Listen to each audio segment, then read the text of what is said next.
CPIM Ernakulam ജില്ലാ സമ്മേളനത്തിന് തുടക്കമായി. CPIM സംസ്ഥാന സെക്രട്ടറി MV ഗോവിന്ദൻ പ്രതിനിധി സമ്മേളനം ഉദ്ഘാടനം ചെയ്തു. 24ാം പാർട്ടി കോൺഗ്രസിന് മുന്നോടിയായുള്ള CPIM എറണാകുളം ജില്ലാ സമ്മേളനത്തിന് എറണാകുളം ടൗൺ ഹാളിൽ തുടക്കമായി. 3 ദിവസങ്ങളായി നടക്കുന്ന പ്രതിനിധി സമ്മേളനത്തിലാണ് ടൗൺ ഹാളിലെ കൊടിയേരി ബാലകൃഷ്ണൻ നഗറിൽ തുടക്കം കുറിച്ചത്. സമ്മേളനത്തിന് മുന്നോടിയായി സംസ്ഥാന കമ്മിറ്റി അംഗം ഗോപി കോട്ടമുറിയിൽ പതാക ഉയർത്തി. തുടർന്ന് ആരംഭിച്ച സമ്മേളനത്തിൽ ജില്ലാ സെക്രട്ടേറിയറ്റ് അംഗം ജോൺ ഫെർണാണ്ടസ് താൽക്കാലിക അധ്യക്ഷനായി. സംസ്ഥാന കമ്മിറ്റി അംഗം S സതീഷ് രക്തസാക്ഷി പ്രമേയവും സെക്രട്ടേറിയറ്റ് അംഗം CK പരീത് അനുശോചന പ്രമേയവും അവതരിപ്പിച്ചു. CPIM സംസ്ഥാന സെക്രട്ടറി MV ഗോവിന്ദൻ സമ്മേളനം ഉദ്ഘാടനം ചെയ്തു. ജില്ലാ സെക്രട്ടറി CN മോഹനൻ പ്രവർത്തന റിപ്പോർട്ട് അവതരിപ്പിച്ചു. സ്വാഗത സംഘം ചെയർമാൻ M അനിൽകുമാർ സ്വാഗതം പറഞ്ഞു.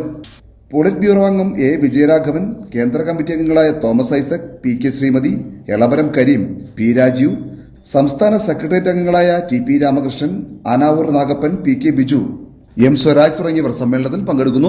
നിലപാട് ഭരണകൂട സംവിധാനം, ജനാധിപത്യ വിപ്ലവം നടക്കാത്ത ഒരു രാജ്യം, സാധാരണ ലോകത്തിന്റെ വിവിധ മേഖലയിൽ നമുക്കെല്ലാം അറിയുന്നത് പോലെ 1789 ഫ്രഞ്ച് വിപ്ലവത്തിന്റെ കാലം, ആ ഫ്രഞ്ച് വിപ്ലവത്തിന്റെ കാലം മുതൽ സമത്വത്തിനു വേണ്ടി,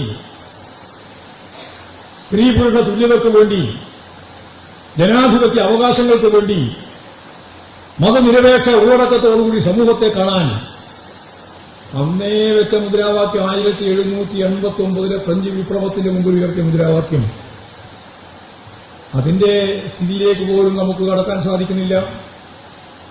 ഞാനൊരു സമ്മേളനം ഉദ്ഘാടനം ചെയ്തുകൊണ്ട് പറഞ്ഞു, ഒരു പൊതു ഇടത്തിൽ സ്ത്രീക്കും പുരുഷനും തുല്യത വേണം. അത് പറഞ്ഞപ്പോ ചിലർ പ്രകോപിതരാകുകയാണ്. ഒരാളും പ്രകോപിതമായിട്ടൊരു കാര്യമില്ല.